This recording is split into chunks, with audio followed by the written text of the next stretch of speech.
Kesombongan Gilgamesh untuk sementara dipahami olehnya, dan pemberontakan barusan membuat Kasa dan Anna tercengang. Meskipun dalam pandangan Anna yang saleh, mereka yang melanggar para dewa masih alien yang harus diadili. Tetapi harus saya akui bahwa angin barusan sangat tampan. Bahkan Anna terkejut menemukan bahwa tidak ada yang pernah mengancam raja zaman heroik begitu banyak. Bahkan para dewa belum dapat memurnikan tiran ini. Tetapi angin barusan membuat tiran ini tidak berani menunjukkan kesombongannya lagi. Ini membuat mata besar seperti permata darah emas Anna sekali lagi muncul sebagai bintang kecil. Dibandingkan dengan Gilgamesh, angin setidaknya jauh lebih tampan. Namun tak lama kemudian, Gilgamesh, yang bersama-sama dibenci oleh Qin Yichen dan yang lainnya, merasa bahwa Wang Wei miliknya telah dipukul dengan keras, sehingga Wang Wei jatuh menimpa Anna. Mongrel, menurutmu dia menyelamatkanmu? Tanpa raja ini, kalian semua harus mati. Gilgamesh meraung. Dan sekarang, untuk membuktikan nilaimu kepada raja ini, sampah yang tidak berguna tidak akan dibiarkan hidup di hadapan raja ini.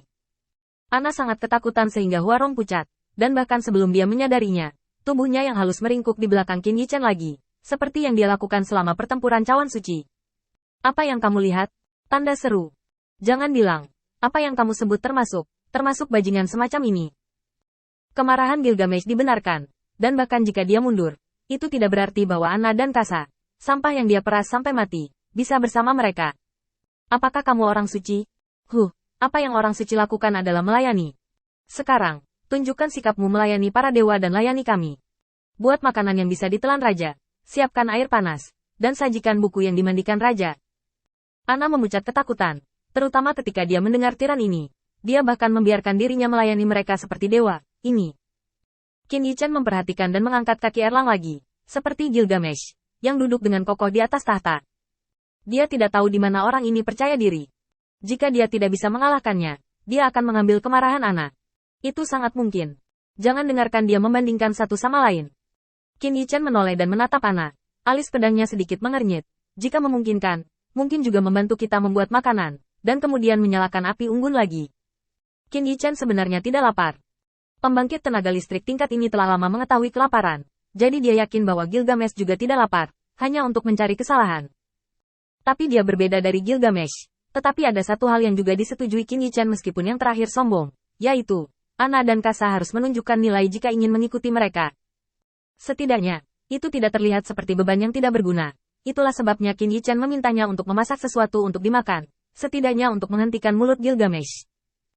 Anna masih ragu-ragu untuk membiarkan dia melayani bidat ini, yang tidak diragukan lagi mengkhianati kepercayaannya. Tetapi tongkat Dewa Tua melihat segala sesuatu di matanya, dan tidak bisa menahan nafas pada saat ini. Anna, anakku, biarkan aku datang, kamu pergi ke api unggun bangkitlah. Kasa, tongkat Dewa Tua, mengakui nasibnya, dan ketika hidup dan mati datang, imannya tampak begitu rapuh. Setelah beberapa saat, api unggun menyala lagi, dan langit juga cerah. Tetapi teriakan Gilgamesh mengejutkan burung-burung di pegunungan dan hutan untuk lepas landas. Sial! Ini makanan yang kamu siapkan? Kamu mengambil barang-barang ini untuk memberi makan bajingan itu dan ingin raja ini menelannya? Tanda seru. Gilgamesh meremas roti mentega menjadi bubuk, dan pada saat ini, Kasa, yang telah bertindak, atau harus bertindak seperti pelayan tua, hanya bisa menundukkan kepalanya dan berkata, maaf, dogma kami mencegah kami membunuh. Qin Yichen melihat keranjang buah, dan dia juga ingat bahwa dalam sila yang diyakini Kasa dan Anna, memang tidak ada pembunuhan dan makan daging. Meskipun Olympus sangat tidak dapat diandalkan, itu tidak diragukan lagi baik. Kebiasaan. Jika Anda suka makan atau tidak, Anda masih memilih dan memilih. Qin Yichen memberi Gilgamesh seteguk, dan Anna dengan gemetar membantunya mengoles 2 potong roti dengan selai. Yang pertama memegang roti, yang sebenarnya sangat kusut.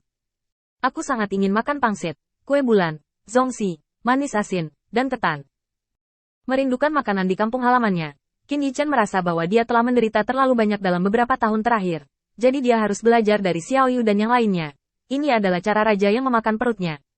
Setelah menyeka air liurnya, Qin Yichen melihat sekeliling dan tidak bisa menahan senyum. Apa hidupnya? Dia menyentuh bagian belakang kepalanya, dan tidak ada pembalikan tulang. Bagaimana Anda bisa dianggap sebagai anti pencuri oleh surga di kampung halaman Anda, dan dianggap sebagai duri di mata para eksistensi tingkat tinggi itu? Namun Anda belum memantapkan diri Anda di sini. Anda dicari oleh kekuatan terkuat lagi. Yah. Apa rencana kita selain menghindari pengejaran Olympus di masa depan? Qin Yichen baru saja bertanya. Ketika Gilgamesh berkata tanpa ragu-ragu, tentu saja itu untuk mencari kekayaan dunia. Selama ada harta yang tak terbatas, raja ini dapat mendominasi alam semesta.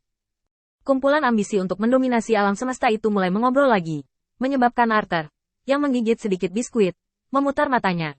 Abaikan saja orang ini. Tapi setelah mengatakan itu, sebagian besar kekuatan Jil memang berasal dari rumah harta para raja. Tahukah kamu, angin?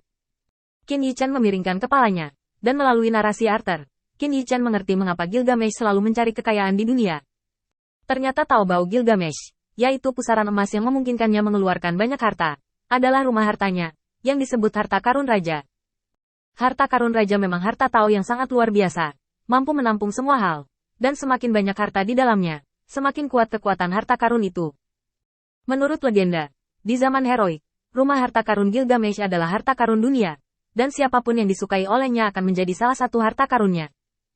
Rumah harta karun raja? Menarik. Qin Yichan mengangguk dan tersenyum, mendengarkan deskripsi. Plastisitas dan pertumbuhan perbendaharaan raja sangat tinggi, hampir tak terbatas, tetapi tidak benar-benar tak terbatas. Bahkan penipisan perbendaharaan raja dapat dilihat dengan mata telanjang. Menurut pengalaman yang diberikan oleh Arthur, itu dapat dinilai dengan baju besi emas Gilgamesh. Armor emas berubah menjadi armor perak. Itu untuk menahan kemarahan Ares. Gilgamesh tidak hanya membayar tombak pembunuh, tetapi juga menggunakan harta yang tak terhitung jumlahnya sebagai pengorbanan untuk menyingkat kekuatan menghancurkan dunia. Oleh karena itu, perbendaharaan Gilgamesh benar-benar terkuras. Memang benar, terutama tombak pembunuh. 1 yard dari 1 yard. Qin Yichan tidak pernah menyangkal bahwa yang pertama telah melakukan upaya besar untuk bertahan hidup bagi mereka. Tetapi, aku baru saja mengatakan bahwa kami bukan adikmu.